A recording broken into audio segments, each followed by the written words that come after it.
The first thing I think to say is that it's not only my attitude that matters, although clearly my attitude will be important in shaping the attitude of the senior manager. And the attitude I would take is very similar to the attitude I would take as a parent.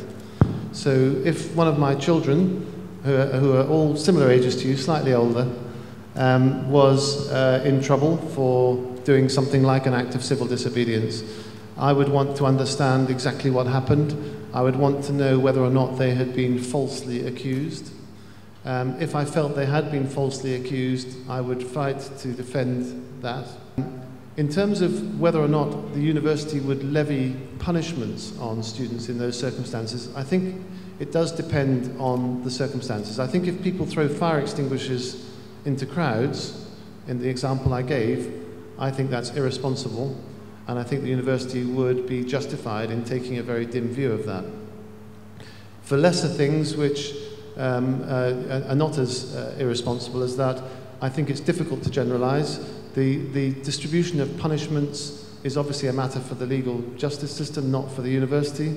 But the university would wish to support its students in all kinds of hardship, and that kind of hardship is one of them. So I think I can give a guarantee that the university will do what it can to help. I can't give a guarantee that the university would necessarily forgive acts of irresponsibility. I think as a general point, yes, I think it would be a consideration. I think it's difficult to generalize because it depends on the degree. And I know there's a debate going on with people more expert than me about where legality starts and stops, about Occupy Central in particular, and whether taking to the streets and blocking the streets is in itself illegal. So I think it's difficult to generalize. I think we would have to take an analysis of the exact circumstances. But as a general principle, wanting to understand the students, knowing that we encourage our students to have opinions and to express them, and that we cherish an environment of freedom of speech, I think we have an obligation to take those things into account in judging the severity of anything that happens. So the June 4th massacre is something that I remember.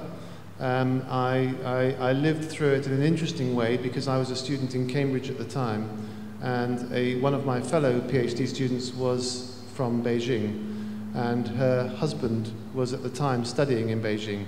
So she was a student in Cambridge, he was in Beijing, and we experienced, particularly the time running up to June the 4th, was very frightening for her, and she was very worried about her husband and very worried about her country. And so I remember that very vividly. So it would be hard for me to forget that experience, so it did make a mark on me. Now clearly I'm in a position of responsibility where it becomes a more prominent issue for me to consider.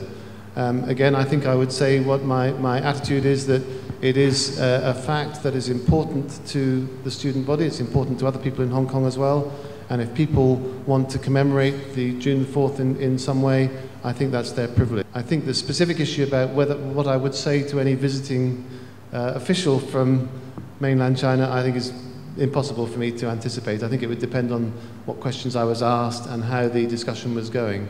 But in principle, I see it as something that was very real to me, and I remember it very clearly, the way it made me feel at the time.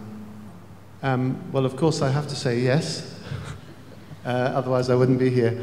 I do think it can be an advantage. Clearly, it was controversial, and I expected that to be the case.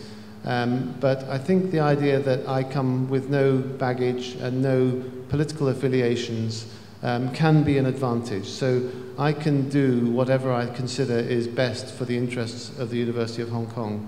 And I don't feel the need to take into account history or baggage of any other kind, because I can try and make pure decisions based on what I believe is best for the university. I also think being a native English speaker should help me. The language of higher education worldwide is English. I think I should be effective at the international engagement that I believe Hong Kong University prizes, and in fact already does very well.